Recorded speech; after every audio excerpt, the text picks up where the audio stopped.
आज हम बात करेंगे भाव के कारक तत्व। जैसे कि हमने पहले भाव से दूसरे भाव के, तीसरे के, चौथे के, पांचवें भाव के, छठे भाव के, सातवें के, आठवें के, नौवें के, यहाँ तक वीडियो में बात की है। पहले वीडियो में हम 90 भाव तक कारक तत्व बता चुके हैं। आज की वीडियो में हम 10वें भाव, 11वें भाव और 12वें भाव के कारक तत्व की बात करेंगे। 10वें भाव कर्म भाव। सब जानते हैं कि 10वें भाव को कर्म भाव बोला जाता है। कर्म भाव, कर्म, व्यवसाय, पद, ख्याति, कीर्ति, मान, सम्मान, सफलता, दुख। कर्म कैसा रहेगा आपका, दुख रहेगा उसमें या अच्छे से आपका कार्य क्षेत्र चलेगा, ये चीज़ें सब देखी जाएगी। अधिकारी लोग जो सरकार से संबंध रखते हैं, सरकारी नौकरी से, रोजगार से, व्यवसाय से, जो भी व्यवसाय में सफल होता है उसका 10वां भाव अच्छा रहता है।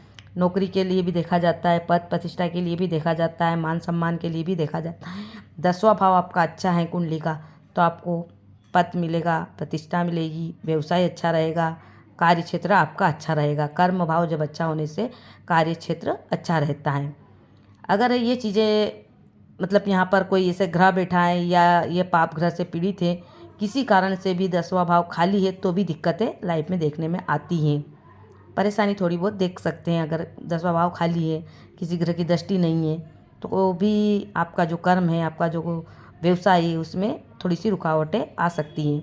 वो कुंडली देखने पे पता चलेगा। ये 10वें भाव के कारक तत्व थे। अब हम बात करेंगे 11वें भाव के कारक तत्वों की। एकादश भाव, 11वां भाव। 11वां भाव लाभ, अभिलाषा, पूर्ति, ये सब चीज़ें 11वां भाव दिखाता है। लाभ, समृद्धि, प्रयोगशाला, मित्र, बड़े भाई बहन, ये 11वां भाव से देखा जाता है। आपका बायां कान, उद्योगपति, जो बड़े बड़े उद्योग देखा जाता है वो भी 11वें भाव से देखा जाता है। मुक्ति, पीड़ा, पीड़ा भी 11वें भाव से देखी जाती है। अगर आपका 11वां भाव अच्छा है तो इन सब चीज़ों का सुख प्राप्त होगा आपको। अगर इफेक्टिव में हो तो दिक्कत आएंगे। मित्रता भी 11वें भाव से देखी जाती है। अगर 11वां भाव अच्छा नहीं तो आपके मित्र भी अच्छे आपको नहीं मिलेंगे, वो भी धोखा दे सकते हैं।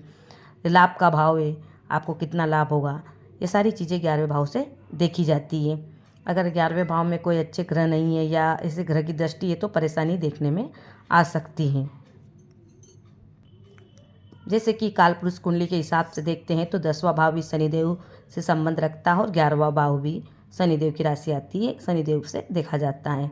अगर कर्म अच्छा होगा तो आपका लाभ भाव भी अच्छा हो जाएगा। अब हम बात करेंगे द्वादश भाव मतलब 12वें भाव की बात करेंगे।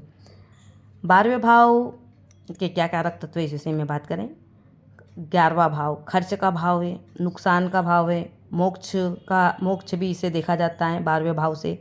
खर्च भी 12वें भाव से देखा जाता है, नुकसान भी 12वें भाव से देखा जाता है। वे